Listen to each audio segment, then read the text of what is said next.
बिस्मिल्लाहिर्रहमानिर्रहीम। आज जो है हम बायोकेमिस्ट्री का एक जो इम्पोर्टेंट टॉपिक है ग्लाइकोलिसिस, हम उसको डिस्कस करेंगे।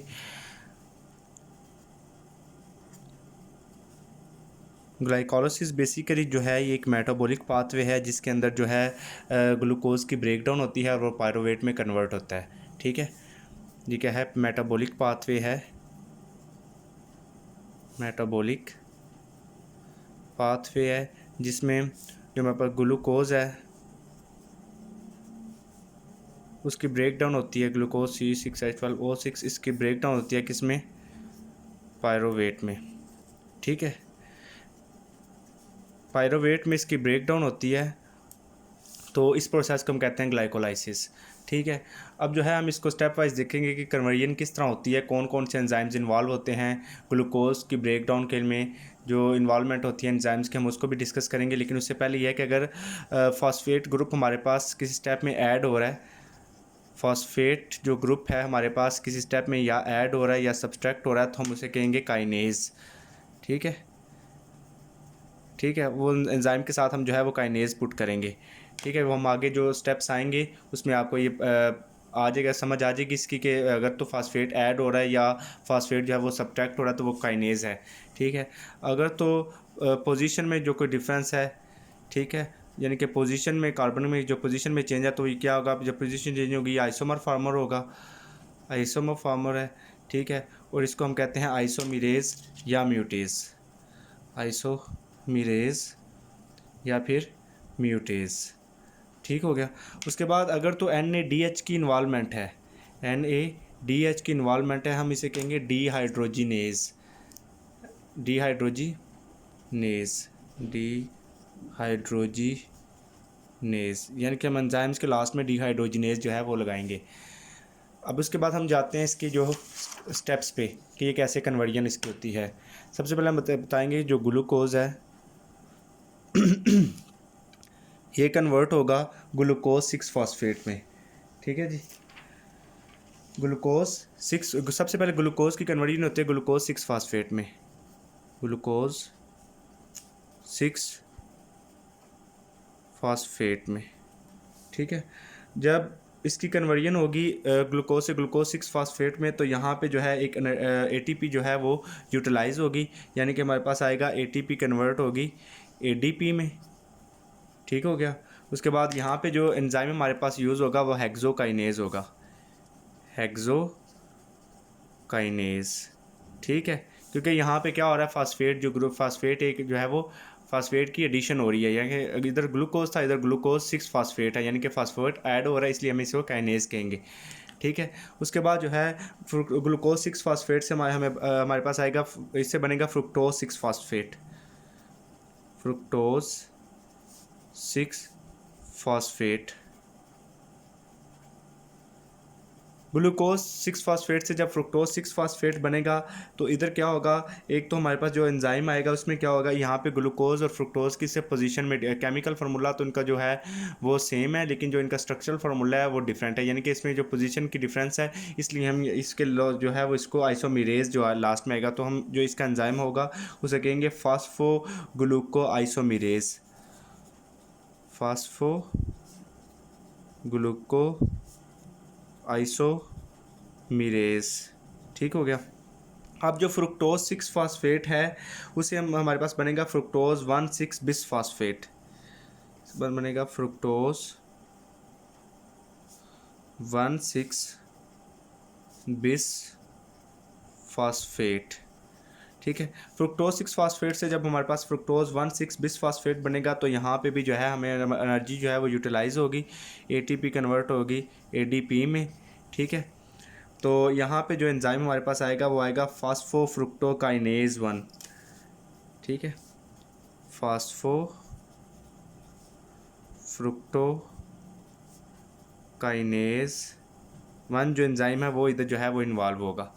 अब फ्रुक्टोज 1,6 बिस फॉस्फेट है, वो आगे कन्वर्जन इसकी होगी, आगे दो में ये कन्वर्ट होगा, एक तो ग्लिसरॉल्डिहाइड 3 फॉस्फेट में और दूसरा डाईहाइड्रोक्सी एसीटोन फॉस्फेट में, यानी कि ये आगे से इसकी कन्वर्जन होगी दो चीज़ों में, एक आएगी ग्लिसरॉल्डिहाइड 3 फॉस्फेट में,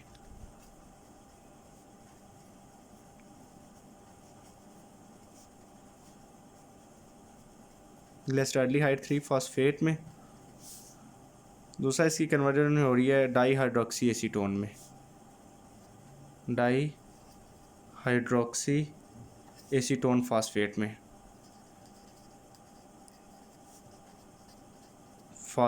में, ठीक हो गया।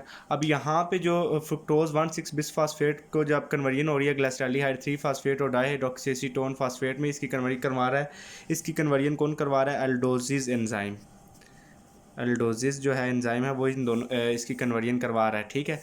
अब यहाँ पे एक एंजाइम है जो ग्लिसरॉल्डिहाइड 3 फास्फेट और डाईहाइड्रोक्सीएसीटोन फास्फेट इनकी आपस में कन्वर्जन करवाता है, उसे हम कहते हैं ट्राइयोज फास्फेट आइसोमेरेज, ट्राइयोज फास्फेट आइसोमेरेज, ठीक हो गया। अब जो हमारे पास ग्लिसरॉल्डिहाइड 3 फास्फेट है ये हमारे पास आगे जाके बनाएगा 1,3 बिस फास्फोग्लिसरेट, 1,3 बिस फास्फोग्लिसरेट, ठीक हो गया। इस स्टेप में क्या होगा, हमारे पास जो है NADH इन्वॉल्व है, यहाँ पे हमारे पास होगा कि 2NAD पॉजिटिव, ये हमारे पास बनेगा 2NADH प्लस 2H पॉजिटिव, ठीक है। अब यहाँ पे जो हमारे पास एंजाइम यूज़ हो रहा है उसे अब यहाँ पे क्या हो रहा है, NADH इन्वॉल्वमेंट है। मैंने आपको लास्ट में इधर ये बताया कि जहाँ पे NADH की इन्वॉल्वमेंट है उधर हम लास्ट में क्या बताएंगे कि डिहाइड्रोजिनेज, ठीक है। अब ये होगा हमारे पास ग्लिसरॉल्डिहाइड 3 फास्फेट डिहाइड्रोजिनेज, ठीक है। ग्लिसरॉल्डिहाइड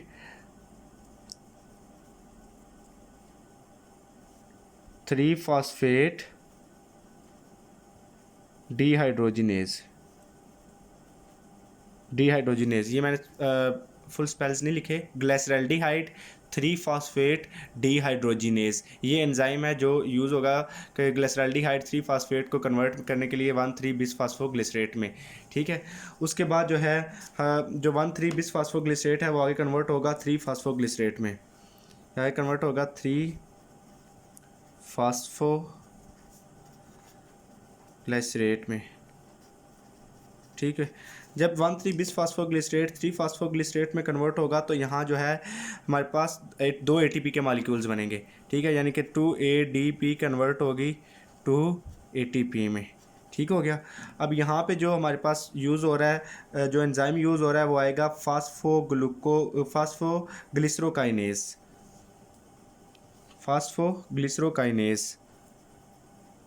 फास्फोग्लिसरोकाइनेज, ठीक है। ये एंजाइम जो है वो यहाँ पे जो है वो यूज़ हो रहा है। अब जो 3 फास्फोग्लिसरेट है वो आगे कन्वर्ट होगा हमारे पास 2 फास्फोग्लिसरेट में, 2 फास्फोग्लिसरेट में। जब ये 2 फास्फोग्लिसरेट में कन्वर्ट होगा तो यहाँ पे हमारे पास एंजाइम आएगा फास्फोग्लिसरोम्यूटेज, फास्फोग्लिसरोम्यूटेज,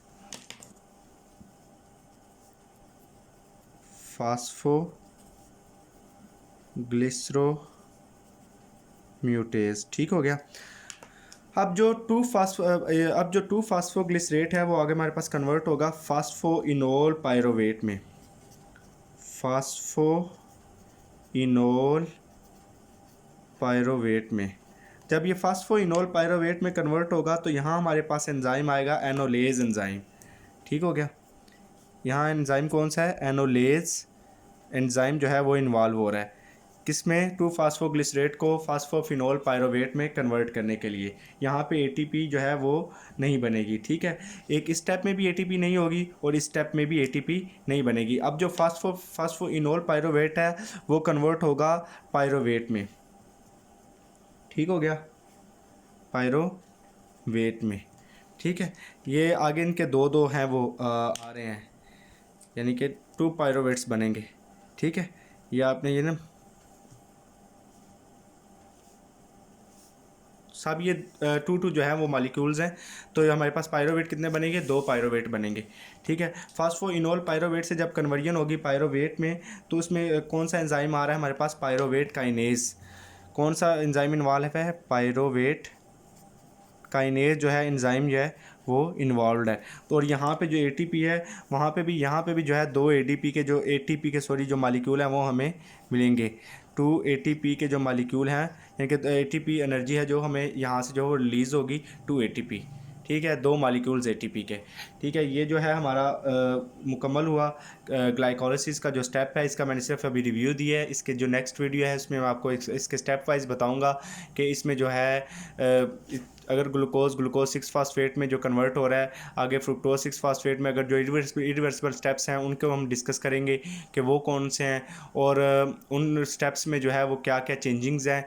ठीक है, वो मैं आगे जो नेक्स्ट वीडियो इसमें बताऊंगा। अभी तो सिर्फ एक दफ़ा रिव्यू है इसका, ग्लूकोज से जो है पायरोवेट कैसे बनता है ये मैंने आपको बता दिया। और ये जो ऊपर वाले स्टेप्स हैं ये एनर्जी यूटिलाइजिंग स्टेप्स हैं। ठीक है, यहाँ पे एनर्जी यूटिलाइज हो रही है, एनर्जी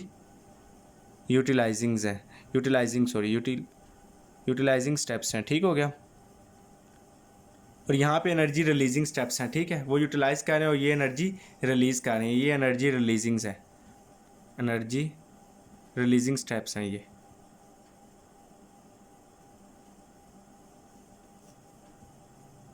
एनर्जी रिलीजिंग स्टेप्स, ठीक हो गया। इसमें सिर्फ ये था कि अब हम जो है हम इसको एक दफ़ा मैं रिव्यू करवाता हूँ आपको। हमने डिस्कस किया ग्लाइकोलाइसिस एक मेटाबॉलिक पाथवे है। इसके अंदर क्या होता है कि ग्लूकोज की कन्वर्जन होती है पायरोवेट में, अगर तो फास्फेट ग्रुप ऐड हो रहा है या सब्ट्रैक्ट हो रहा है इसको काइनेज कहते हैं, अगर तो पोजीशन में डिफरेंस है तो आइसोमेरेज या म्यूटेज कहते हैं, अगर एनएडीएच की इन्वॉल्वमेंट है तो हम उसे डिहाइड्रोजिनेज कहेंगे। हम उसके बाद आए ग्लूकोज से ग्लूकोज 6 फास्फेट बनता है तो एटीपी कन्वर्ट होती है, एटीपी में एनर्जी यूटिलाइज होती है, तो in the presence of hexokinase enzyme glucose 6 phosphate convert होता है फ्रुक्टोज 6 फास्फेट में। अब यहाँ पे पोजीशन का फ़र्क है क्योंकि इनके फार्मूलाज तो सेम है, लेकिन पोजीशन जो है इसमें कार्बन की जो है वो उसमें थोड़ा सा डिफरेंस है। ठीक है, स्ट्रक्चर थोड़ा सा डिफरेंस है उसमें। इधर जो है एंजाइम है वो हमारे पास आएगा फास्फोग्लूकोआइसोमेरेज। फ्रुक्टोज 6 फास्फेट में जब फ्रुक्टोज 1,6 बिस फास्फेट की कन्वर्जन होगी तो एटीपी कन्वर्ट होगा एटीपी में, यानी कि एनर्जी यूटिलाइजिंग स्टेप है, ये भी रिवर्सिबल है। और फास्फोफ्रुक्टोकाइनेज 1 जो है इसका जो है एंजाइम है, फ्रुक्टोज 1,6 बिस फास्फेट आगे कन्वर्ट होगा दो चीज़ों में, ग्लिसरॉल्डिहाइड 3 फास्फेट में और डाईहाइड्रोक्सी एसीटोन में। इसको जो है कन्वर्जन करवाएगा एल्डोजिस एंजाइम्स, और यहाँ पे जो इन दोनों की आपस में कन्वर्जन करवाएगा ग्लिसरॉल्डिहाइड 3 फास्फेट और डाईहाइड्रोक्सी एसीटोन फास्फेट की आपस में कन्वर्जन कौन करवाएगा, ट्राइयोस फास्फेट आइसोमेरेज। उसके बाद ग्लिसरॉल्डिहाइड 3 फास्फेट को जब कन्वर्ट होगा 1,3 बिस फास्फोग्लिसरेट में, यहाँ एनएडीएच की इन्वॉल्वमेंट है तो इसको हम कहेंगे ग्लिसरॉल्डिहाइड 3 फास्फेट डिहाइड्रोजिनेज। ठीक है, ये इसका एंजाइम है। उसके बाद जो है 1,3 बिस फास्फोग्लिसरेट को कन्वर्ट करेंगे 3 फास्फोग्लिसरेट में कन्वर्जन होगी तो यहाँ जो है 2 एटीपी के मॉलिक्यूल्स बनेंगे, और यहाँ पे जो एंजाइम है उसे हम कहेंगे फास्फोग्लिसरोकाइनेज। और जब 3 फास्फोग्लिसरेट से 2 फास्फोग्लिसरेट बनेगा तो यहाँ पे एंजाइम है फास्फोग्लिसरोम्यूटेज, और यहाँ पे कोई हमें एटीपी नहीं मिलेगी। और उसके बाद जो है 2 फास्फोग्लिसरेट से कन्वर्जन होगी फास्फोइनोल पायरोवेट में, यहाँ पे एंजाइम है एनोलेज एंजाइम, और यहाँ पे भी एटीपी हमारे पास नहीं बनेगी। उसके बाद ये फास्फोइनोल पायरोवेट से आगे बनेगा पायरोवेट। यहाँ पे जो है हमारे पास 2 एटीपी के मॉलिक्यूल्स बनेंगे, यानी कि 2 एटीपी कन्वर्ट होगा 2 एटीपी में, इनके एडिनोसिन डाईफास्फोर एडिनोसिन जो है वो ट्राईफास्फेट। ठीक है, अब यह है कि यहाँ पे जो एंजाइम है ये है पायरोवेट काइनेज, एंजाइम की मौजूदगी में ये पायरोवेट के जो है 2 मॉलिक्यूल्स बनेंगे। ठीक है, ये मैंने आपको ग्लाइकोलाइसिस का जो है स्टेप बता दिया। ऊपर ये वाले स्टेप्स हैं ये एनर्जी यूटिलाइजिंग स्टेप्स हैं, इनमें एनर्जी यूटिलाइज हो रही है, और ये जो नीचे वाले स्टेप्स हैं सेकंड स्टेप्स हैं जो नीचे सारे हैं ये एनर्जी रिलीजिंग है, इनके अंदर जो है इनमें जो है एनर्जी रिलीज़ हो रही है। ठीक है, ये ग्लाइकोलाइसिस का जो है आपका रिव्यू हुआ। तो नेक्स्ट वीडियो में इंशाल्लाह जो है हम इसकी थोड़ी सी एक्सप्लेनेशन करेंगे। थैंक यू, अल्लाह हाफिज़।